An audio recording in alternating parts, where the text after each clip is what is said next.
चलो बेटा अगे चलते हैं। सब तो पहले अपन ये शो करना पैना भी जो सेंटर ऑफ जी आ वो एक सब ग्रुप होंदा। उस तो बाद होर बहुत चीज़ां होंदियां। पहला सेंटर ऑफ जी का अपन मीनिंग पता होना चाहिए, वो मैं कल तुहानूं दसता सीगा। थ्योरम 1.1.17 है the centre of ji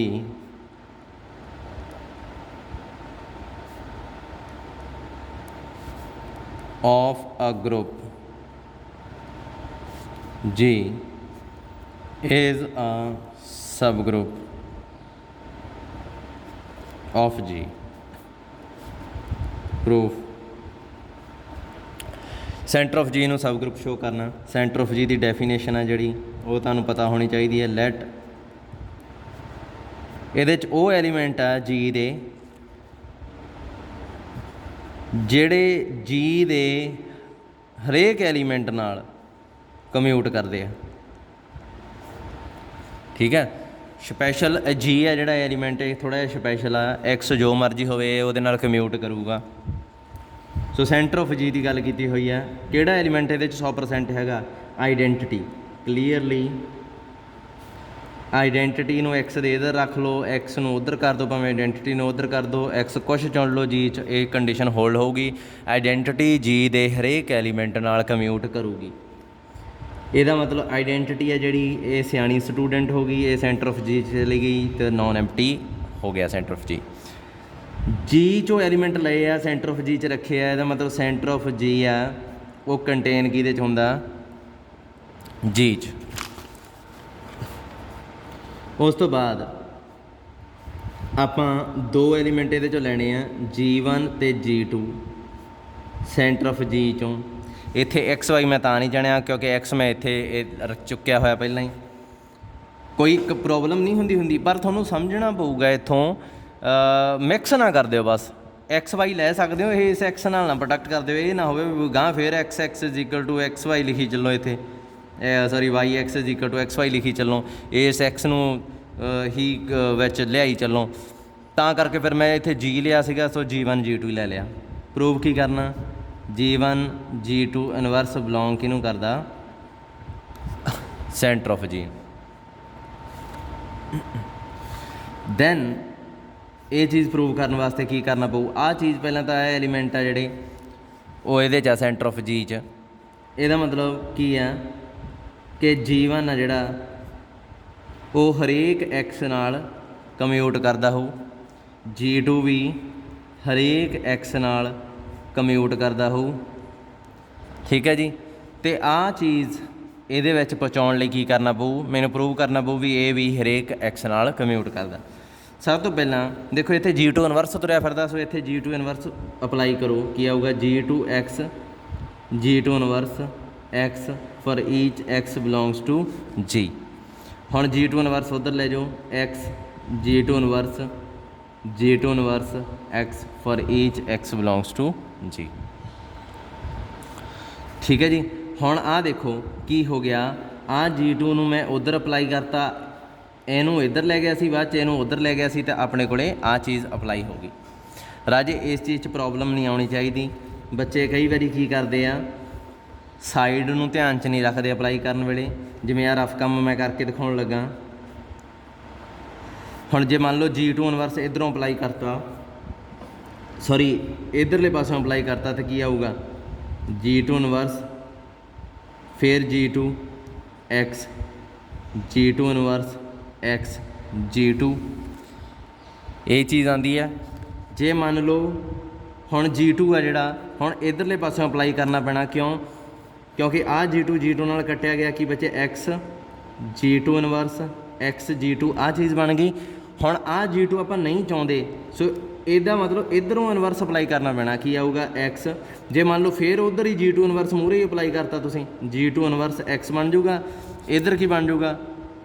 G2 inverse जे गलत साइड तो अप्लाई करता इधर G2 इनवर्स एक्स G2, ये तो फिर वही G2 की 2 पावर आ जूगी, G2 माइनस 2 एक्स G2 आ जूगी। कट्टिया की गया तो गल ही नहीं बनी। सो इधरों अप्लाई करना कि इधरों अप्लाई करना, इसका ध्यान रखना पैंदा। पहला G2 नूं जिहड़ा इधरला एलीमेंट आ इधरों अप्लाई किया, इधर आइडेंटिटी रह गई है ना, ये G2 इधर इनवर्स बन गया।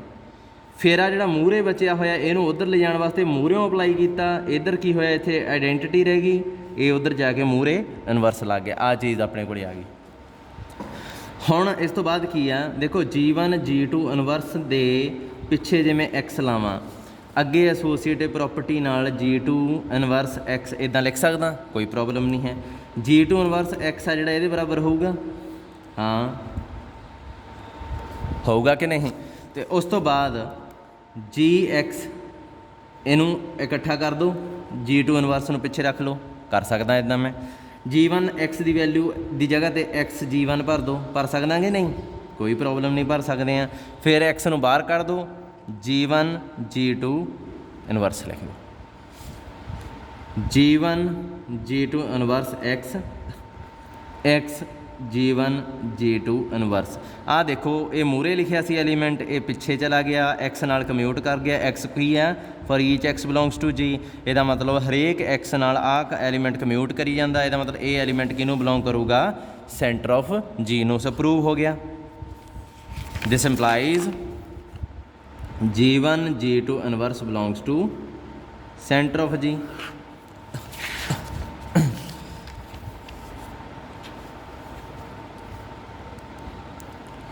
ਠੀਕ ਹੈ ਜੀ।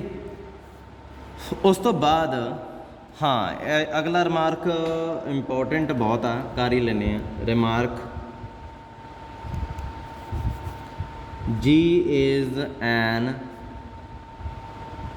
abelian group if and only if center of G is equal to Z। proof ਕੀ ਆਊਗਾ?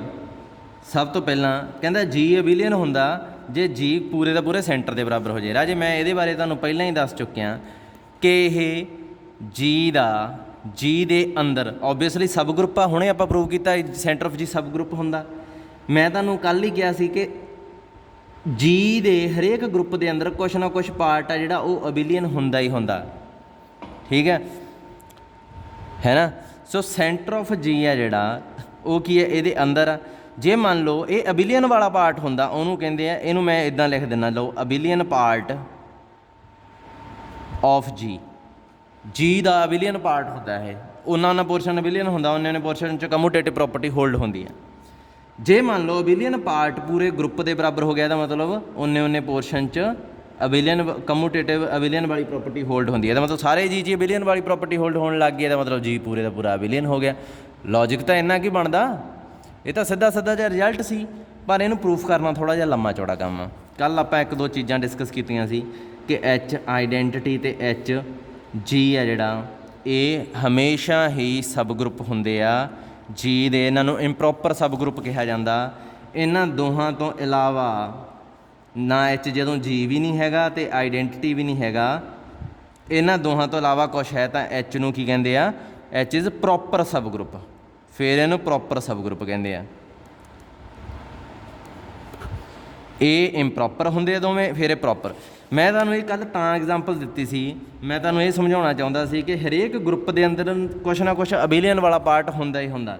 ਤੁਸੀਂ ਕਹੋਗੇ ਮੰਨ ਲਓ ਜੀ ਆਹ ਨੋਨ ਅਬੀਲੀਅਨ ਆ ਸਾਰਾ ਗਰੁੱਪ, ਮੈਂ ਕਹੂੰਗਾ ਨਹੀਂ ਵਿੱਚ ਅਬੀਲੀਅਨ ਪਾਰਟ ਹੋਊਗਾ। ਕਿਹੜਾ? ਮੈਂ ਕਹੂੰਗਾ ਜੇ ਇਹ ਨਹੀਂ, ਮੰਨ ਲਓ ਕੋਈ ਐਲੀਮੈਂਟ ਕਮਿਊਟ ਨਹੀਂ ਕਰਦਾ, ਮਤਲਬ ਕੋਈ ਐਲੀਮੈਂਟ ਇਹੋ ਜਿਹਾ ਹੈ ਹੀ ਨਹੀਂ ਜਿਹੜਾ ਬਾਕੀ ਐਲੀਮੈਂਟਾਂ ਨਾਲ ਕਮਿਊਟ ਕਰੇ, ਤਾਂ ਇਕੱਲੀ ਆਈਡੈਂਟਿਟੀ ਤਾਂ ਆ ਹੀ ਜਾਣੀ ਆ। ਇਹ ਆਈਡੈਂਟਿਟੀ ਤਾਂ ਸਾਰੇ ਐਲੀਮੈਂਟਾਂ ਨਾਲ ਕਮਿਊਟ ਕਰਦੀ ਹੋਈ ਹੁੰਦੀ ਹੈ, ਇਹ ਤਾਂ ਸਿਆਣੀ ਹੁੰਦੀ ਹੋਈ ਹੁੰਦੀ ਆ। ਸੋ ਮੈਂ ਕੱਲ੍ਹ ਕਿਹਾ ਸੀ ਵੀ ਹਰੇਕ ਕਲਾਸ 'ਚ ਕੁਛ ਸਿਆਣੇ ਸਟੂਡੈਂਟ ਹੁੰਦੇ ਆ, ਸਾਰੀ ਕਲਾਸ ਕਮਲੀ ਨਹੀਂ ਹੋ ਸਕਦੀ। ਸੋ ਇਹ ਗਰੁੱਪ 'ਚ ਅਸਲ ਜ਼ਿੰਦਗੀ 'ਚ ਤਾਂ ਕਲਾਸ 'ਚ ਹੋ ਸਕਦਾ ਵੀ ਸਾਰੇ ਸਟੂਡੈਂਟ ਸਿਆਣੇ ਨਾ ਹੋਣ, ਕਮਲੇ ਹੀ ਹੋਣ, ਪਰ ਇਹ ਗਰੁੱਪ ਥਿਊਰੀ 'ਚ ਇੱਕ ਸਟੂਡੈਂਟ ਇੱਥੇ ਆਈਡੈਂਟਿਟੀ ਹੈ ਜਿਹੜੀ ਸਿਆਣੀ ਹੁੰਦੀ ਹਰੇਕ ਐਲੀਮੈਂਟ ਨਾਲ ਕਮਿਊਟ ਕਰਦੀ ਹੈ। ਸੋ ਹੋਰ ਕੁਛ ਹੋਵੇ ਨਾ ਹੋਵੇ, ਸੈਂਟਰ ਆਫ G ਐਗਜ਼ਿਸਟ ਜ਼ਰੂਰ ਕਰਦਾ। ਜੇ ਮੰਨ ਲਓ ਕੋਈ ਵੀ ਐਲੀਮੈਂਟ ਨਹੀਂ ਆਪਾਂ ਨੂੰ ਮਿਲਦਾ ਤਾਂ ਸੈਂਟਰ ਆਫ G ਇਕੱਲਾ ਆਈਡੈਂਟਿਟੀ ਦੇ ਬਰਾਬਰ ਆ ਜਾਂਦਾ ਹੁੰਦਾ। ਠੀਕ ਹੈ। ਸੋ ਅਬੀਲੀਅਨ ਵਾਲਾ ਪਾਰਟ ਆਪਾਂ ਨੂੰ ਮਿਲਣਾ ਹੀ ਮਿਲਣਾ ਹੁੰਦਾ। ਇਹ ਤਾਂ ਹੋ ਨਹੀਂ ਸਕਦਾ ਵੀ ਆਈਡੈਂਟਿਟੀ ਇਹਨੂੰ ਬਿਲੋਂਗ ਨਾ ਕਰੇ। ਸੋ ਸੈਂਟਰ ਆਫ G ਜਦੋਂ ਕੋਈ ਵੀ ਐਲੀਮੈਂਟ ਕਮਿਊਟ ਕਰਨ ਵਾਲਾ, ਕੋਈ ਵੀ ਐਲੀਮੈਂਟ ਦੂਸਰਿਆਂ ਨਾਲ ਐਡਜਸਟ ਕਰਨ ਵਾਲਾ, ਕਮਿਊਟ ਕਰਨ ਵਾਲਾ ਨਹੀਂ ਮਿਲਦਾ, ਦੈਨ ਆਈਡੈਂਟਿਟੀ ਤਾਂ ਹੁੰਦੀ ਆ। ਸੋ ਸੈਂਟਰ ਆਫ G 'ਚ ਆਈਡੈਂਟਿਟੀ ਰਹਿ ਜਾਂਦੀ ਆ। ਇਹ ਵੀ ਸਬ ਗਰੁੱਪ ਹੀ ਆ, ਆਪਾਂ ਸ਼ੋਅ ਕੀਤਾ ਕੱਲ੍ਹ। ਇਹ ਵੀ ਤਾਂ ਸਬ ਗਰੁੱਪ ਹੀ ਹੁੰਦੀ ਹੈ ਸਿੰਗਲਟਨ ਆਈਡੈਂਟਿਟੀ। ਸੋ ਠੀਕ ਆ, ਫਿਰ ਸੈਂਟਰ ਇਹਦੇ ਬਰਾਬਰ ਆ ਜਾਊਗਾ। ਸੋ ਇਹਦਾ ਮਤਲਬ ਹਰੇਕ ਗਰੁੱਪ 'ਚ ਕੁਛ ਨਾ ਕੁਛ ਅਬਿਲੀਅਨ ਪਾਰਟ ਹੁੰਦਾ ਹੀ ਹੁੰਦਾ। ਹੁਣ ਇੱਥੇ ਕੀ ਹੈ, ਕਹਿੰਦੇ ਜੇ ਇਹ ਅਬਿਲੀਅਨ ਪਾਰਟ ਪੂਰੇ ਗਰੁੱਪ ਦੇ ਬਰਾਬਰ ਹੋ ਜੇ ਤਾਂ ਓਬਵੀਅਸਲੀ ਪੂਰਾ ਗਰੁੱਪ ਹੀ ਅਬਿਲੀਅਨ ਹੋ ਜਾਊਗਾ, ਤਾਂ ਦਿਸ ਹੀ ਜਾਂਦਾ। ਪਰ ਇੱਥੇ ਪ੍ਰੂਫ ਕਰਨਾ ਥੋੜ੍ਹਾ ਜਿਹਾ ਲੰਮਾ ਚੌੜਾ ਕੰਮ ਆ। ਲੈਟ ਸੈਂਟਰ ਆਫ ਜੀ ਇਜ਼ ਇਕੁਅਲ ਟੂ ਜੀ, ਇਹ ਮੰਨ ਲਿਆ ਟੂ ਪ੍ਰੂਵ ਜੀ ਇਜ਼ ਐਨ ਅਬਿਲੀਅਨ। ਬਹੁਤ ਓਬਵੀਅਸ ਜਿਹਾ ਰਿਜ਼ਲਟ ਆ ਇਹ, ਹੈ ਨਾ, ਬਹੁਤ ਓਬਵੀਅਸ ਜਿਹਾ ਰਿਜ਼ਲਟ ਆ ਇਹ। ਇਹ ਰੁਕੀ ਮੈਂ ਸ਼ੋ ਕਰੀਏ। ਚਲੋ ਇਹ ਕਹਿੰਦਾ ਵੀ ਸੈਂਟਰ ਆਫ ਜੀ ਆ ਜਿਹੜਾ, ਇੱਥੋਂ ਇੱਕ ਚੀਜ਼ ਚੱਕ ਲਈ ਆਪਾਂ ਜੀ। ਜੇ ਇਹਨੂੰ ਮੈਂ ਸੈਂਟਰ ਆਫ ਜੀ ਦੀ ਡੈਫੀਨੇਸ਼ਨ ਲਿਖ ਲਓ, ਚਲੋ ਜਿਵੇਂ ਇਹਨੇ ਲਿਖੀ ਹੋਈ ਹੈ। ਹਰੇਕ ਐਕਸ ਨਾਲ ਇਹ ਕਮਿਊਟ ਕਰੂਗਾ, ਇਹੋ ਜਿਹਾ ਹੀ ਹੁੰਦਾ। ਪਰ ਸੈਂਟਰ ਆਫ ਜੀ ਕਿਹਦੇ ਬਰਾਬਰ ਆ ਗਿਆ, ਤਾਂ ਜੀ ਦੇ ਬਰਾਬਰ ਆ ਗਿਆ। ਰਾਜੇ ਇਹਦਾ ਮਤਲਬ ਕੀ ਆ ਕਿ ਜੀ 'ਚੋਂ ਕੋਈ ਵੀ ਐਲੀਮੈਂਟ ਲਓਗੇ ਤੁਸੀਂ, ਐਕਸ ਐਨੀ ਐਕਸ ਨਹੀਂ, ਐਕਸ ਲਈਏ ਕੀ ਲਈਏ, ਇਹਦੇ 'ਚੋਂ ਐਲੀਮੈਂਟ ਜੀ 'ਚੋਂ ਲੈ ਜਾਓ, ਟੀ ਲੈ ਲਈਏ। For any T belongs to G, T ਹੈ ਜਿਹੜਾ ਸੈਂਟਰ ਆਫ ਜੀ ਨੂੰ ਬਿਲੋਂਗ ਕਰੂਗਾ, ਕਿਉਂਕਿ ਜੀ ਸੈਂਟਰ ਆਫ ਜੀ ਦੇ ਬਰਾਬਰ ਆ। ਇਹਦਾ ਮਤਲਬ ਜੀ ਦੀ ਜਗ੍ਹਾ 'ਤੇ ਟੀ ਰੱਖ ਸਕਦੇ ਹਾਂ ਆਪਾਂ, ਠੀਕ ਆ, ਕਿਉਂਕਿ ਜੀ ਹੈ ਜਿਹੜਾ ਸੈਂਟਰ ਆਫ ਜੀ ਦਾ ਐਲੀਮੈਂਟ ਆ, ਇਹ ਟੀ ਜੀ 'ਚ ਗਿਆ, ਜੀ ਤੋਂ ਗਾਂ ਸੈਂਟਰ ਆਫ ਜੀ 'ਚ ਗਿਆ। ਇਹਦਾ ਮਤਲਬ ਜੀ ਵਾਲੀਆਂ ਹਰੇਕ ਕੰਡੀਸ਼ਨ ਇਹ ਸੈਟੀਸਫਾਈ ਕਰੂਗਾ। ਇਹਦਾ ਮਤਲਬ x T equal to T x ਆਊਗਾ for each x belongs to G, ਆਊਗਾ ਕਿ ਨਹੀਂ। ਦੇਖੋ ਟੀ ਜੀ ਚੋਂ ਲਿਆ, ਜੀ ਸੈਂਟਰ ਆਫ ਜੀ ਦੇ ਬਰਾਬਰ ਆ। ਇਹਦਾ ਮਤਲਬ ਜੀ ਦੀ ਜਗ੍ਹਾ 'ਤੇ ਮੈਂ ਟੀ ਰੱਖ ਸਕਦਾ, ਟੀ ਇਹਨੂੰ ਸੈਂਟਰ ਆਫ ਜੀ ਨੂੰ ਬਿਲੋਂਗ ਕਰਦਾ, ਸੋ ਮੈਂ ਰੱਖਤਾ, ਬਾਕੀ ਸਾਰਾ ਸੇਮ। ਹੁਣ ਇੱਥੇ ਇੱਕ ਹੀ ਚੀਜ਼ ਯਾਦ ਰੱਖੋ, for each T belongs to G x T is equal to T x ਆ ਗਿਆ, ਆਹ ਯਾਦ ਰੱਖੋ, for each x belongs to G. ਆਹ ਤਿੰਨ ਚੀਜ਼ਾਂ ਮੈਂ ਤੁਹਾਡੇ ਸਾਹਮਣੇ ਲਿਖਤੀਆਂ ਚੁਣ ਕੇ। ਰਾਜੇ ਇਹਨਾਂ ਨੂੰ ਮੈਂ ਧਿਆਨ ਨਾਲ ਦੇਖੋ, ਐਂ ਨਹੀਂ ਲਿਖ ਸਕਦਾ x T is equal to T x for each x t belongs to G. ਅੱਡ ਅੱਡ ਕਿਉਂ ਲਿਖੇ ਆ ਦੋਵੇਂ, ਇਕੱਠੇ ਹੀ ਲਿਖ ਦਿਓ for each x t belongs to G. ਹੁਣ ਐਕਸ ਦੀ ਜਗ੍ਹਾ 'ਤੇ ਜੇ ਏ ਹੁੰਦਾ, ਟੀ ਦੀ ਜਗ੍ਹਾ 'ਤੇ ਬੀ ਹੁੰਦਾ, ਇਹ ਪ੍ਰੋਪਰਟੀ ਕਿਹੋ ਜਿਹੀ ਲੱਗਣੀ ਸੀ, a b a for each a b belongs to G. ਇਹ ਤਾਂ ਉਹੀ ਕਮੂਟੇਟਿਵ ਵਾਲੀ ਪ੍ਰੋਪਰਟੀ ਨਹੀਂ ਹੋਗੀ। ਸੋ ਇੱਥੇ ਕੁਛ ਨਹੀਂ, ਏ ਬੀ ਨਹੀਂ ਲਿਖਣਾ ਤੁਸੀਂ ਸਿੱਧਾ ਲਿਖਣਾ ਜੀ ਇਜ਼ ਅ ਬਿਲੀਅਨ, ਕਿਉਂਕਿ ਕਮਿਊਟ ਵਾਲੀ ਪ੍ਰੋਪਰਟੀ ਹੋਗੀ ਆਪਣੀ। ਕੋਈ ਵੀ ਐਕਸ ਟੀ ਜੀ ਤੋਂ ਤੁਸੀਂ ਚੁਣਦੇ ਹੋ, ਇੱਕ ਦੂਜੇ ਨਾਲ ਕਮਿਊਟ ਕਰੀ ਜਾਂਦੇ, ਇਹਦਾ ਮਤਲਬ ਜੀ ਕੀ ਹੋ ਗਿਆ, ਬਿਲੀਅਨ, ਖਤਮ ਹੋ ਗਿਆ ਕਿੱਸਾ।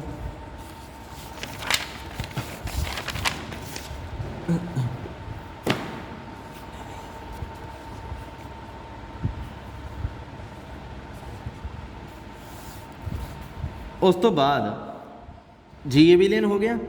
ਕਨਵਰਸ ਪਾਰਟ 'ਚ ਕੀ ਆ,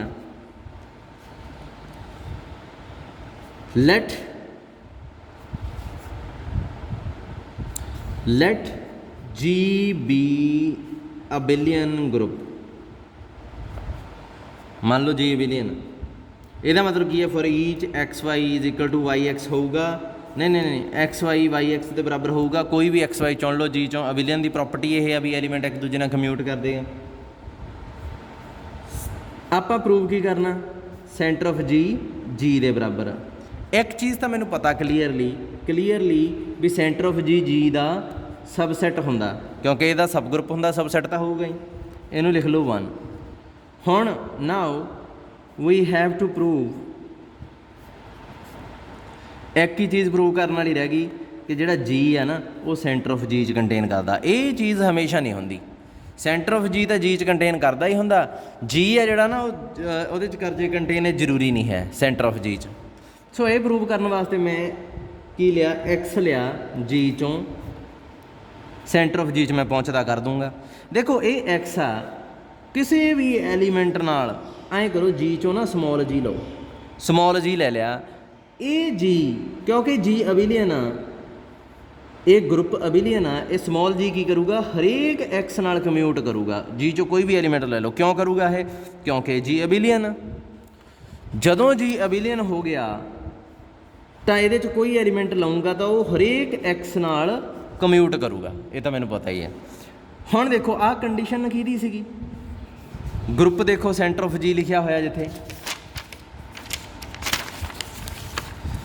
ਸੈਂਟਰ ਆਫ ਜੀ 'ਚ ਐਲੀਮੈਂਟ ਕਿਹੜੇ ਆ, small g belongs to g, gx is equal to xg, मतलब वो जी ਜਿਹੜੇ ਜੀ ਦੇ ਹਰੇਕ ਐਲੀਮੈਂਟ ਨਾਲ ਕਮਿਊਟ ਕਰਦੇ ਆ, ਉਹ ਐਲੀਮੈਂਟ ਜਿਹੜੇ ਜੀ ਦੇ ਹਰੇਕ ਐਲੀਮੈਂਟ ਨਾਲ ਕਮਿਊਟ ਕਰਦੇ ਆ ਉਹ ਇਹਦੇ ਵਿੱਚ ਰੱਖੇ ਜਾਂਦੇ ਆ। ਦੇਖੋ ਆਹ ਚੀਜ਼ ਸੇਮ ਹੀ ਨਹੀਂ ਆ ਗਈ। ਸੈਂਟਰ ਆਫ ਜੀ ਦੇ ਐਲੀਮੈਂਟ 'ਚ ਕੀ ਹੁੰਦਾ, ਜੀ ਬਿਲੋਂਗਸ ਟੂ ਜੀ, ਆਹ ਦੇਖੋ ਕਰਦਾ ਜੀ belongs to G, G x is equal to x G, ਆਹ ਦੇਖੋ G x is equal to x G. ਉਸ ਤੋਂ ਬਾਅਦ for each x belongs to G, ਆਹ ਦੇਖੋ for each x belongs to G. So ਇਹਦਾ ਮਤਲਬ ਜੀ ਹੈ ਜਿਹੜਾ ਇਹ ਸਾਰੀਆਂ ਕੰਡੀਸ਼ਨਾਂ ਨੂੰ ਸੈਟੀਸਫਾਈ ਕਰ ਗਿਆ, ਤਾਂ ਮਤਲਬ ਸੈਂਟਰ ਆਫ ਜੀ 'ਚ ਪਹੁੰਚ ਗਿਆ। ਦੇਖੋ ਜੀ ਲਿਆ ਇਹਦੇ 'ਚੋਂ ਅਸੀਂ ਪਹੁੰਚ ਗਿਆ ਇਹਦੇ 'ਚ, ਇਹਦਾ ਮਤਲਬ ਜੀ ਕੰਟੇਨ ਕਰ ਗਿਆ, ਜੀ ਹੈ ਜਿਹੜਾ ਫਿਰ ਕੀ ਹੋ ਗਿਆ ਸੈਂਟਰ ਆਫ ਜੀ 'ਚ ਚਲਾ ਗਿਆ। ਸੋ ਇੱਥੋਂ ਕੀ ਪ੍ਰੂਵ ਹੋ ਗਿਆ, ਸੈਂਟਰ ਆਫ ਜੀ ਜਿਹੜਾ ਉਹ ਜੀ ਦੇ ਬਰਾਬਰ ਹੋ ਜਾਂਦਾ। ਥੋੜ੍ਹਾ ਜਿਹਾ ਕਨਫਿਊਜ਼ਿੰਗ ਜਿਹਾ ਲੱਗੂਗਾ ਇਹ, ਵੀਡੀਓ 2 ਵਾਰੀ ਦੇਖ ਲਿਓ। ਵੈਸੇ ਅਲਜਬਰੇ ਦੀਆਂ ਥਿਊਰਮਾਂ ਦੀ ਖਾਸ ਗੱਲ ਇਹ ਯਾਰ ਆ ਜੀ, ਇਹਨਾਂ ਨੂੰ ਜਿੰਨੀ ਵਾਰ ਮਰਜ਼ੀ ਕਰ ਲਓ ਤੁਹਾਡੇ ਮਨ 'ਚ ਇਹੀ ਆਈ ਜਾਣਾ ਵੀ ਤੁਹਾਨੂੰ ਆਉਂਦੀਆਂ ਨਹੀਂ।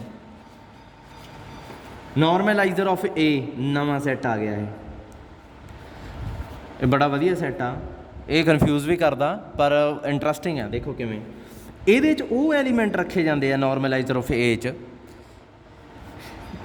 ਗਰੁੱਪ ਜੀ ਆ, ਜੀ 'ਚੋਂ ਐਲੀਮੈਂਟ ਚੱਕਣੇ ਆ, ਪਰ ਹੋਣੇ ਕਿਹੜੇ ਚਾਹੀਦੇ ਜਿਹੜੇ ਇਕੱਲੇ ਏ ਨਾਲ ਕਮਿਊਟ ਕਰਨ। ਹੁਣ ਇੱਥੇ ਫॉर ਈਚ ਏ ਨਹੀਂ ਲਿਖਣਾ, ਕੁਛ ਨਹੀਂ ਲਿਖਣਾ for each A belongs to ਜੀ, ਨਹੀਂ। ਉਹ ਤਾਂ ਜੇ ਇੱਥੇ ਮੈਂ for each A belongs to ਜੀ ਲਿਖ ਦਿੰਦਾ ਫਿਰ ਤਾਂ ਇਹ ਸੈਂਟਰ ਆਫ ਜੀ ਬਣ ਗਿਆ ਸੀ ਵੀ ਏ ਦੀ ਜਗ੍ਹਾ 'ਤੇ ਕੁਛ ਵੀ ਆ ਜੇ, ਨਹੀਂ ਇਕੱਲਾ ਏ, ਇਹ ਫਿਕਸ ਆ। ਜਿਵੇਂ ਮੰਨ ਲਓ Q8 ਗਰੁੱਪ ਆ, ਇਹਦੇ 'ਚ +-1 +-i ਆ ਹੈ ਨਾ, +-j ਆ, +-k ਆ। ਇੱਥੇ ਨੋਰਮਲਾਈਜ਼ਰ ਆਫ ਆਈ ਜੇ ਤੁਸੀਂ ਕੱਢਣਾ ਹੋਵੇ ਕੀ ਆਊਗਾ, ਜਿਹੜੇ ਏ ਨਾਲ ਕਮਿਊਟ ਕਰਦੇ ਆ 1 ਕਰੂਗਾ, ਹਾਂ ਕਰੂਗਾ ਆਈ ਨਾਲ ਕਮਿਊਟ, ਏ ਦੀ ਜਗ੍ਹਾ 'ਤੇ ਆਈ ਆ ਗਿਆ।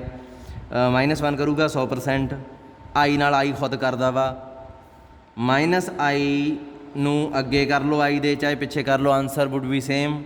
ਸੋ -i ਵੀ ਵਿੱਚ ਆ ਗਿਆ। ਜੇ ਕਰਦਾ ਨਹੀਂ, ਜੇ ਆਈ ਅਤੇ ਆਈ ਜੇ ਦਾ ਡਿਫਰੈਂਟ ਆਨਸਰ ਆਉਂਦਾ, ਇਹ ਕਮਿਊਟ ਨਹੀਂ ਕਰਦੇ, ਕੇ ਵੀ ਨਹੀਂ ਕਰਦਾ। ਸੋ ਨੋਰਮਲਾਈਜ਼ਰ ਆਫ ਆਈ ਆ ਜਿਹੜਾ ਆ ਬਣ ਗਿਆ। ਅਤੇ ਸੈਂਟਰ ਆਫ Q8 ਕੀ ਬਣਦਾ, ਉਹ ਐਲੀਮੈਂਟ ਜਿਹੜੇ ਹਰੇਕ ਨਾਲ ਕਮਿਊਟ ਕਰਨ। ਦੇਖੋ ਇਹਦੇ 'ਚ ਆਈ ਆਪਾਂ ਰੱਖ ਲਿਆ ਕਿਉਂਕਿ ਇਹ ਆਈ ਨਾਲ ਕਮਿਊਟ ਕਰਦਾ, ਪਰ ਰਾਜੇ ਸੈਂਟਰ ਆਫ Q8 'ਚ ਆਈ ਨਹੀਂ ਆਊਗਾ ਕਿਉਂਕਿ ਆਈ ਨਾਲ ਤਾਂ ਕਰਦਾ ਪਰ ਇਹ ਜੇ ਨਾਲ ਨਹੀਂ ਕਰਦਾ। ਆਪਾਂ ਸੈਂਟਰ 'ਚ ਕਿਹੜੇ ਐਲੀਮੈਂਟ ਹੁੰਦੇ ਜਿਹੜੇ ਸਾਰਿਆਂ ਨਾਲ ਕਰਨ, 1 ਸਾਰਿਆਂ ਨਾਲ ਕਮਿਊਟ ਕਰਦਾ 100%, -1 ਕਰਦਾ 100%, ਆਈ ਸਾਰਿਆਂ ਨਾਲ ਕਰਦਾ ਨਹੀਂ, -i ਸਾਰਿਆਂ ਨਾਲ ਕਰਦਾ ਨਹੀਂ, ਜੇ ਨਾਲ ਨਹੀਂ ਕਰਦਾ। ਇਹਦੇ 'ਚ ਆਪਾਂ ਕਿਉਂ ਨਹੀਂ ਚੈੱਕ ਕੀਤਾ ਵੀ ਇਹ ਜੇ ਨਾਲ ਕਮਿਊਟ ਕਰਦੇ ਆ ਕਿ ਨਹੀਂ, ਕਿਉਂਕਿ ਆਪਾਂ ਸਿਰਫ ਆਈ ਨੂੰ ਇੰਪੋਰਟੈਂਸ ਦਿੱਤੀ ਆ, ਸਿਰਫ ਆਈ ਨਾਲ ਕਮਿਊਟ ਕਰਨ ਵਾਲੇ ਐਲੀਮੈਂਟ ਰੱਖੇ ਆ ਇਹਦੇ 'ਚ ਸਾਰਿਆਂ ਨਾਲ। ਸੋ ਸੈਂਟਰ 'ਚ ਕਿੰਨੇ ਐਲੀਮੈਂਟ ਆ ਗਏ 2, ਇਹਦੇ 'ਚ ਕਿੰਨੇ ਆ ਗਏ 4। ਹੁਣ ਇੱਥੇ ਸਭ ਤੋਂ ਕਨਫਿਊਜ਼ਿੰਗ ਗੱਲ ਇਹ ਲੱਗਦੀ ਹੈ ਤੁਹਾਨੂੰ ਵੀ ਦੇਖਣ 'ਚ ਤਾਂ ਇਹ ਲੱਗਦਾ ਸੀ ਨਾ ਨੋਰਮਲਾਈਜ਼ਰ ਆਫ ਏ ਆ ਜਿਹੜਾ ਉਹ ਛੋਟਾ ਸੈੱਟ ਬਣਨਾ ਚਾਹੀਦਾ, ਹੁਣ ਤਾਂ ਇਹ ਲੱਗਦਾ ਵੀ ਉਹ ਇਕੱਲੇ ਐਲੀਮੈਂਟ ਨਾਲ ਕਮਿਊਟ ਕਰਦੇ ਆ, ਇਹਦੇ 'ਚ ਸਾਰਿਆਂ ਨਾਲ ਕਮਿਊਟ ਕਰਨਾ ਪੈਣਾ ਸੀ। ਦੇਖਣ 'ਚ ਲੱਗਦਾ ਵੀ ਇਹਦੇ 'ਚ 2 ਐਲੀਮੈਂਟ ਹੋਣਗੇ, ਇਹਦੇ 'ਚ 4 ਹੋਣੇ ਚਾਹੀਦੇ ਸੀ, ਹੋ ਗਿਆ ਪੁੱਠਾ। ਇਹਦੇ 'ਚ 2 ਐਲੀਮੈਂਟ ਬਣੇ ਆ, ਸੈਂਟਰ 'ਚ ਨੋਰਮਲਾਈਜ਼ਰ ਜ਼ਿਆਦਾ। ਉਹ ਕਿਉਂ ਬਣਦੇ ਆ, ਕਿਉਂਕਿ ਇਹਦੇ 'ਚ ਰਿਸਟ੍ਰਿਕਸ਼ਨ ਘੱਟ ਆ, ਛਾਨਣੀ ਆ ਨਾ ਜਿਹੜੀ ਛਾਨਣੀ ਇਹਦੇ 'ਚ ਜ਼ਿਆਦਾ ਬਰੀਕ ਆ। ਕਿਉਂ, ਕਿਉਂਕਿ ਇਹਦੇ 'ਚ ਹਰੇਕ ਐਲੀਮੈਂਟ ਨਾਲ ਕਮਿਊਟ ਕਰਨਾ ਪੈਂਦਾ, ਇਹਦੇ 'ਚ ਇਕੱਲੇ ਆਈ ਨਾਲ। ਸੋ ਇਹਦੇ 'ਚ ਓਬਵੀਅਸਲੀ ਜ਼ਿਆਦਾ ਆ ਜਾਣਗੇ। ਮੰਨ ਲਓ ਇਹਦੇ 'ਚ 4 ਪੇਪਰ ਆ ਐਗਜ਼ਾਮ, ਚਾਰੇ ਦੇ ਚਾਰੇ ਪਾਸ ਕਰਨੇ ਪੈਂਦੇ ਆ, ਫਿਰ ਤੁਸੀਂ ਅਗਲੀ ਕਲਾਸ 'ਚ ਜਾਂਦੇ ਹੋ। ਓਬਵੀਅਸਲੀ 2 ਸਟੂਡੈਂਟ ਹੀ ਬੈਠੇ ਹੋਣਗੇ, ਇਹਦੇ 'ਚ 4 'ਚੋਂ ਕੋਈ 1 ਪਾਸ ਕਰਨਾ ਪੈਂਦਾ, ਤੁਸੀਂ ਅਗਲੀ ਕਲਾਸ 'ਚ ਇਸ ਕਲਾਸ 'ਚ ਆ ਜਾਂਦੇ ਹੋ, ਅਤੇ ਓਬਵੀਅਸਲੀ ਫਿਰ ਇਹ ਆਹ ਦੋਵੇਂ ਤਾਂ ਆਉਣਗੇ ਹੀ ਆਉਣਗੇ, ਅਤੇ ਆਹ 2 ਊਂ ਆ ਜਾਣੇ ਆ ਕਿਉਂਕਿ ਇਹਨਾਂ ਨੇ ਵੀ 1-1 ਪੇਪਰ ਕੱਢਤਾ ਇਹਦਾ। ਸੋ ਓਬਵੀਅਸਲੀ ਗਿਣਤੀ ਇੱਧਰ ਜ਼ਿਆਦਾ ਹੋਊ ਕਿਉਂਕਿ ਇਹਨਾਂ ਨੂੰ 1 ਹੀ ਪੇਪਰ ਪਾਸ ਕਰਨਾ ਪੈਣਾ ਸੀ, ਇਹਨਾਂ ਨੇ 1 ਹੀ ਐਲੀਮੈਂਟ ਨਾਲ ਕਮਿਊਟ ਕਰਨਾ ਸੀ। ਸੋ ਸੈਂਟਰ ਆਫ Q8 ਆ ਜਿਹੜਾ ਇਹ ਨੋਰਮਲਾਈਜ਼ਰ ਆਫ ਆਈ ਦਾ ਸਬਸੈਟ ਬਣ ਗਿਆ। ਊਂ ਵੀ ਯਾਦ ਰੱਖਿਓ ਸੈਂਟਰ ਆਫ ਜੀ ਆ ਜਿਹੜਾ ਇਹ ਨੋਰਮਲਾਈਜ਼ਰ ਆਫ ਏ ਦਾ ਸਬਸੈਟ ਹੁੰਦਾ, ਠੀਕ ਆ, ਸਬਸੈਟ ਹੁੰਦਾ। ਇਹਨੂੰ ਸਬ ਗਰੁੱਪ ਸ਼ੋ ਕਰਨਾ, ਉਸ ਤੋਂ ਬਾਅਦ ਅੱਗੇ ਚਲੇ ਜਾਣਾ ਆਪਾਂ ਕੋਸੈਟ 'ਤੇ। ਨੋਰਮਲਾਈਜ਼ਰ ਆਫ ਏ ਆ ਜਿਹੜਾ ਜੀ ਵੀ ਹੈ ਗਰੁੱਪ, ਇਹ ਆਰਟੀਕਲ ਆ 2.1.19, ਜੀ ਵੀ ਹੈ group. Let normaliser of a A belongs to ਨਾ G belongs to G, ਕਿਹੜੇ G ਰੱਖੇ ਆ ਜਿਹੜੇ A ਨੂੰ ਇੰਪੋਰਟੈਂਸ ਦਿੰਦੇ ਆ, G ਮੂਹਰੇ ਆਊਗਾ, ਆਹ ਗਲਤੀ ਨਾਲ ਲਿਖਤਾ, ਜਿਹੜੇ A ਨਾਲ ਕਮਿਊਟ ਕਰਦੇ ਆ। To prove normaliser of A is subgroup, ਲਓ ਇਹ ਵੀ ਸਬ ਗਰੁੱਪ ਬਣਦਾ। ਕਿਵੇਂ ਪ੍ਰੂਵ ਕਰੀਏ? ਸਭ ਤੋਂ ਪਹਿਲਾਂ ਇਹਦੇ 'ਚ ਕਿਹੜਾ ਐਲੀਮੈਂਟ 100% ਹੈ? ਜਦੋਂ ਵੀ ਐਲੀਮੈਂਟ ਲੱਭਣਾ ਨਾ ਆਈਡੈਂਟਿਟੀ ਕੋਈ ਹੁੰਦੀ ਆ, ਉਹ 100% ਹੁੰਦੀ ਕੋਈ ਹੁੰਦੀ ਹੈ। ਲੱਭੋ ਕਿਵੇਂ ਲੱਭੀਏ? A ਨਾਲ ਆਈਡੈਂਟਿਟੀ ਕਮਿਊਟ ਕਰਦੀ ਹੈ, 100% ਕਰਦੀ ਹੈ। ਇਹਦਾ ਮਤਲਬ ਕੀ ਹੋ ਗਿਆ? ਆਈਡੈਂਟਿਟੀ ਨੋਰਮਲਾਈਜ਼ਰ ਆਫ A 'ਚ ਚਲੀ ਗਈ। ਇੱਥੇ ਤੁਸੀਂ ਲਿਖਣਾ ਪਊਗਾ let E belongs to G be the identity, it implies ਇਹ ਕਮਿਊਟ ਕਰੂਗੀ ਇਹਦੇ ਚਲੀ ਗਈ, ਇਹ ਹੋ ਗਿਆ ਨੋਨ ਐਮਟੀ। ਦੂਸਰਾ ਇਹ ਸਬਸੈਟ ਤਾਂ G ਦਾ ਹੈਗਾ ਹੀ ਹੈਗਾ, ਦਿਸੀ ਜਾਂਦਾ। ਦੇਖੋ ਐਲੀਮੈਂਟ ਕਿਹਦੇ 'ਚ ਚੁਣੇ ਜਾ ਰਹੇ ਆ? G 'ਚ ਚੁਣੇ ਜਾ ਰਹੇ ਆ, ਸੋ ਕਲੀਅਰਲੀ ਇਹ ਸਬਸੈਟ ਹੈਗਾ। ਹੁਣ ਇਹਦੇ 'ਚੋਂ ਦੋ ਐਲੀਮੈਂਟ ਲੈ ਲਓ, let X and Y belongs to normaliser of A, ਅਤੇ ਪ੍ਰੂਵ ਕੀ ਕਰ ਦਿਓ? X Y inverse belongs to normaliser of A। ਕਿਵੇਂ ਪ੍ਰੂਵ ਕਰੀਏ?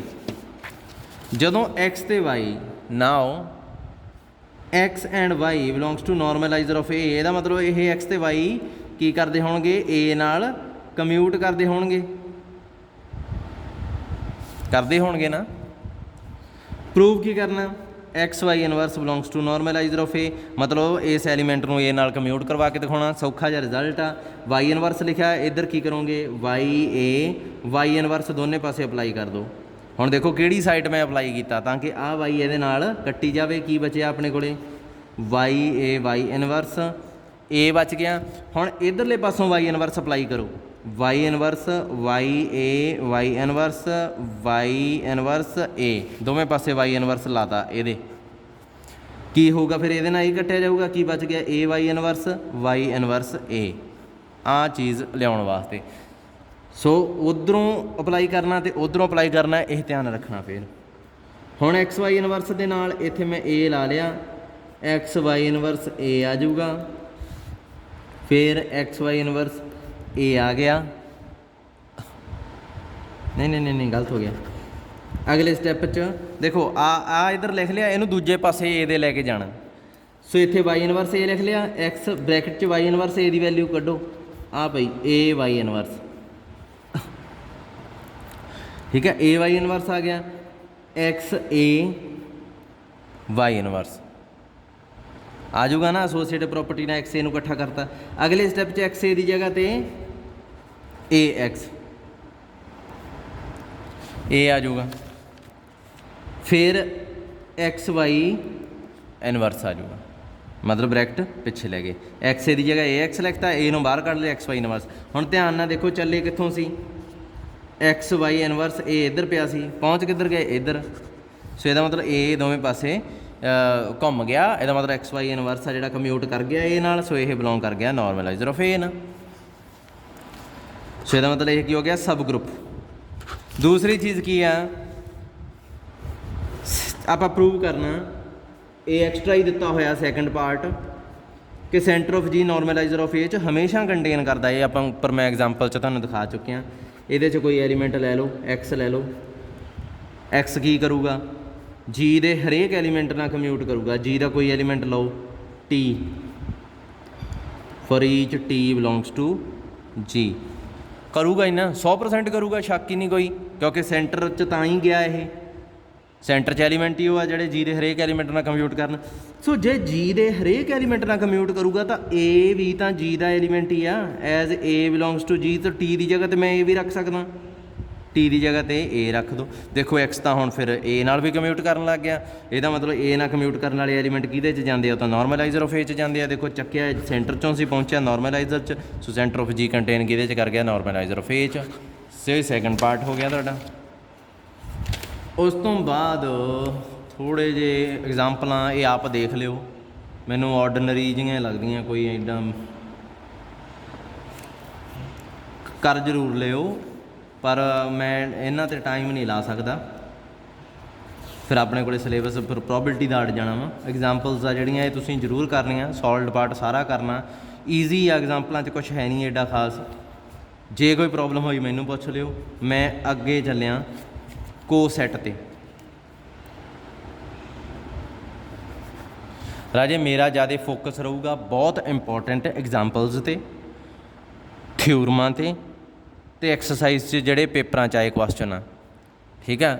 ਜਿਹੜੀਆਂ ਸੋਲਵਡ ਐਗਜ਼ਾਮਪਲਾਂ ਉਹ ਤੁਸੀਂ ਆਪ ਕਰਨੀਆਂ, ਜਿਹੜੀਆਂ ਮੈਂ ਛੱਡਤੀਆਂ ਉਹ ਛੱਡਣੀਆਂ ਨਹੀਂ ਹੈ, ਕਿਉਂਕਿ ਜੇ ਮੈਂ ਸਾਰੀਆਂ ਕਰਾਉਣ ਲੱਗ ਗਿਆ ਰਾਜੇ ਸਿਲੇਬਸ ਨਹੀਂ ਹੋਣਾ। ਜੇ ਮੈਂ ਸਾਰਾ ਕਰਾਤਾ ਫਿਰ ਤਾਂ ਸਿਲੇਬਸ ਆਪਣਾ ਇਹ ਸਾਲ 'ਚ ਨਹੀਂ ਪੂਰਾ ਹੋ ਸਕਦਾ ਜੇ ਇਕੱਲੀ ਚੀਜ਼ ਕਰਾਉਣ ਲੱਗ ਗਿਆ। ਇਹ ਤੁਸੀਂ ਆਪ ਟਰਾਈ ਕਰਨੀ ਹੈ। ਕੋਸੈਟ ਆ ਗਿਆ ਰਾਜੇ। ਐਚ ਕੇ ਆਪਾਂ ਇੱਕ ਸੈੱਟ ਡਿਫਾਈਨ ਕੀਤਾ ਸੀ, ਪਰ ਮੂਹਰੇ ਐਲੀਮੈਂਟ ਐਚ ਦਾ ਰੱਖਦੇ ਸੀ, ਪਿੱਛੇ ਐਲੀਮੈਂਟ ਸਮੋਲ ਕੇ ਕਿਹਦਾ ਰੱਖਦੇ ਸੀ, ਉਹ ਕੇ ਦਾ ਰੱਖਦੇ ਸੀ, ਅਤੇ ਆਹ ਸੈੱਟ ਆਪਣੇ ਕੋਲੇ ਬਣਦਾ ਸੀ। ਫਿਰ ਇਹ ਕਹਿੰਦੇ ਨਾ ਆਹ ਜਿਹੜਾ ਕੇ ਆ ਇਹ ਸੈੱਟ ਨਾ ਲਓ, ਇਹਦੀ ਜਗ੍ਹਾ ਇੱਕ ਐਲੀਮੈਂਟ ਲਓ ਏ। ਕਹਿੰਦਾ ਸੈੱਟ ਨੂੰ ਐਂ ਡਿਫਾਈਨ ਕਰੋ ਸਮੋਲ ਐਚ, ਪਿੱਛੇ ਏ ਹੀ ਲਾਈ ਚੱਲੋ, ਪਿੱਛੇ ਏ ਹੀ ਲਾਈ ਚੱਲੋ। ਏ ਐਚ ਆ ਜਿਹੜਾ ਐਲੀਮੈਂਟ ਕੈਪੀਟਲ ਐਚ ਦਾ, ਅਤੇ ਇਹ ਏ ਆ ਨਾ ਜਿਹੜਾ ਕਹਿੰਦਾ ਬਦਲਣਾ ਵੀ ਨਹੀਂ, ਇਹ ਇੱਕ ਵਾਰੀ ਚੁਣ ਲਓ ਬਸ ਜਿਹੜਾ ਚੁਣਨਾ ਜੀ। ਫਿਰ ਉਦੋਂ ਬਾਅਦ ਆਹ ਪੂਰਾ ਸੈੱਟ ਡਿਫਾਈਨ ਕਰ ਦਿਓ। ਇਹਦਾ ਨਾਂ ਕਹਿੰਦਾ ਤੁਸੀਂ ਰੱਖੋਗੇ ਰਾਈਟ ਕੋਸੈਟ ਆਫ ਐਚ ਇਨ ਜੀ determined by A। ਆ ਪੂਰਾ ਨਾਂ ਇਹਦਾ ਰਾਈਟ ਕੋਸੈਟ ਆਫ ਐਚ ਇਨ ਜੀ ਡਿਟਰਮਿਨਡ ਬਾਈ ਏ। ਫਿਰ ਉਹ ਕਹਿੰਦੇ ਇਹ ਤਾਂ ਐਂ ਵੀ ਆਪਾਂ ਲੱਭ ਸਕਦੇ ਹਾਂ ਇੱਕ ਏ ਨੂੰ ਉੱਧਰਲੇ ਪਾਸੇ ਲਿਜਾ ਕੇ, ਪਿੱਛੇ ਐਚ ਦਾ ਐਲੀਮੈਂਟ ਲਾਈ ਚੱਲੋ। ਇਹ ਕਹਿੰਦਾ ਠੀਕ ਆ, ਇਹਦਾ ਨਾਂ ਰੱਖ ਲਓ ਲੈਫਟ ਕੋਸੈਟ ਆਫ ਐਚ ਇਨ ਜੀ ਡਿਟਰਮਿਨਡ ਬਾਏ ਏ। ਇਹ ਲੈਫਟ ਕੋਸੈਟ ਹੋ ਗਿਆ, ਰਾਈਟ ਕੋਸੈਟ ਹੋ ਗਿਆ। ਇੱਕ ਚੀਜ਼ ਪ੍ਰੋਬਲਮ ਆ ਗਈ ਹੁਣ, ਥੋੜ੍ਹੀ ਜਿਹੀ ਆਪਾਂ ਨੂੰ ਸੋਚਣੀ ਪੈਣੀ ਆ ਵੀ ਅੰਡਰ ਐਡੀਸ਼ਨ ਇਹ ਸਾਰਾ ਕੁਝ ਲਿਖਣਾ ਹੋਵੇ ਕਿਵੇਂ ਲਿਖਿਆ ਹੋਊਗਾ। ਪਹਿਲਾਂ ਤਾਂ ਪ੍ਰੋਡਕਟ ਆ ਜਿਹੜੀ ਅੰਡਰ ਐਡੀਸ਼ਨ ਕੀ ਬਣ ਜੂਗੀ ਐਚ ਪਲੱਸ ਕੇ, ਕੋਈ ਫਰਕ ਨਹੀਂ ਆਉਣਾ, ਸਾਰਾ ਸੇਮ। ਫਿਰ ਉਸ ਤੋਂ ਬਾਅਦ ਐਚ ਪਲੱਸ ਏ ਬਣ ਜੂਗਾ, ਇਹ ਰਾਈਟ ਕੋਸੈਟ ਬਣ ਜੂਗਾ। ਸਮਝਦੇ ਹੋ, ਕੁਛ ਵੀ ਨਹੀਂ ਇਹਦੇ 'ਚ। ਲੈਫਟ ਕੋਸੈਟ ਕੀ ਬਣ ਜੂਗਾ, ਆਹ ਵਾਲਾ ਬਣ ਜੂਗਾ ਅੰਡਰ ਐਡੀਸ਼ਨ। ਜਦੋਂ ਆਹ ਦੇਖੋ ਨਾ ਕੰਪੋਜੀਸ਼ਨ, ਇੱਥੇ ਡਾਟ ਆ, ਇੱਥੇ ਵੀ ਡਾਟ ਆ। ਜੇ ਇਹ ਐਡੀਸ਼ਨ 'ਚ ਹੋ ਜੇ ਫਿਰ ਤਾਂ ਆਹੀਂ ਲਿਖਾਂਗੇ ਸੇਮ। ਆ ਰਾਈਟ ਕੋਸੈਟ ਆ, ਡੈਫੀਨੇਸ਼ਨ ਸੇਮ ਆ ਲੈਫਟ ਕੋਸੈਟ ਆ, ਉਹੀ left ਕੋਸੈਟ of H in determined ਬਾਈ ਏ, ਉਵੇਂ ਹੀ ਸਾਰਾ ਲਿਖ ਦੇਣਾ ਤੁਸੀਂ। ਹੁਣ ਪ੍ਰੋਬਲਮ ਇਹ ਆਉਂਦੀ ਹੈ ਵੀ ਇਹ ਕੱਢੇ ਕਿਉਂ ਆ ਅਤੇ ਇਹ ਲੱਭੇ ਕਿਉਂ ਜਾ ਰਹੇ ਆ। ਇੱਕ ਚੀਜ਼ ਹੋਰ ਓਬਜ਼ਰਵ ਕਰੋ, ਮੇਰੇ ਅਕੋਰਡਿੰਗ ਜੇ ਮੰਨ ਲਓ ਤੁਹਾਡੇ ਕੋਲੇ ਐਚ ਕੇ ਇੱਕ ਸੈੱਟ ਪਿਆ, ਐਚ 'ਚ ਐਲੀਮੈਂਟ ਹੈਗੇ ਆ, ਐਚ 'ਚ ਐਲੀਮੈਂਟ ਲੈ ਲਓ H1 H2, ਕੇ 'ਚ ਲੈ ਲਓ K1 K2 K3। ਆਹ ਐਲੀਮੈਂਟ ਲੈ ਲਿਆ ਐਚ ਅਤੇ ਕੇ 'ਚ। H1 ਐਚ ਕੇ ਦੇ ਐਲੀਮੈਂਟ ਬਣਾਓ, ਤੁਸੀਂ ਕਹੋਗੇ H1 K1, H1 K2, H1 K3 ਹੈ ਨਾ, H2 K1, H2 K2, H3 K3। ਆਹ ਬਣ ਗਏ। ਹੁਣ ਮੈਂ ਤੁਹਾਨੂੰ ਕਹਿੰਦਾ ਕਿ ਐਚ K1 ਬਣਾਓ, ਕੀ ਬਣਾਓਗੇ ਤੁਸੀਂ ਕਹੋਗੇ ਸਰ ਐਚ ਦੇ ਤਾਂ ਦੋ ਹੀ ਐਲੀਮੈਂਟ ਆ। ਮੈਂ ਕਹੂੰਗਾ ਕੋਈ ਨਾ, ਜੋ ਹੈਗੇ ਲਾ ਦਿਓ, H1 K1, H2 K1। ਫਿਰ ਮੈਂ ਤੁਹਾਨੂੰ ਕਹਿੰਦਾ ਐਚ K2 ਬਣਾਓ, ਤੁਸੀਂ ਕਹੋਗੇ ਸਰ ਉਹੀ ਗੱਲ ਹੋ ਗਈ। ਫਿਰ ਮੈਂ ਕਹੂੰਗਾ ਕੋਈ ਨਾ ਕਰ ਦਿਓ, ਐਚ ਦੇ ਐਲੀਮੈਂਟ ਵੇਰੀ ਕਰਨਗੇ, ਪਿੱਛੇ ਫਿਕਸ ਐਲੀਮੈਂਟ ਹੀ ਰੱਖਣਾ। ਯਾਦ ਆ ਮੈਂ ਐਚ ਏ ਦੀ ਡੈਫੀਨੇਸ਼ਨ ਦੱਸ ਚੁੱਕਿਆ, ਐਚ ਮੂਹਰਲਾ ਬਦਲੀ ਜਾਊਗਾ, ਇਹ ਐਚ ਦਾ ਸਾਰੇ ਐਲੀਮੈਂਟ ਇਹਦੇ 'ਚ ਐਚ ਵੇਰੀ ਕਰੀ ਜਾਣਗੇ। ਇਹ ਆ ਜਿਹੜਾ ਉਹ ਫਿਕਸ ਰਹਿੰਦਾ ਹੁੰਦਾ, ਜਿਹੜਾ ਸ਼ੁਰੂ 'ਚ ਲੈ ਲਿਆ।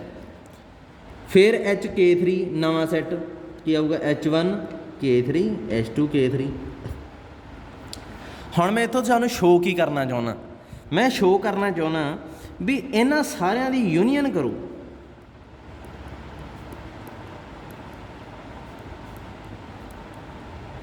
की आऊगा H1K1 H2K1 H1K2 H2K2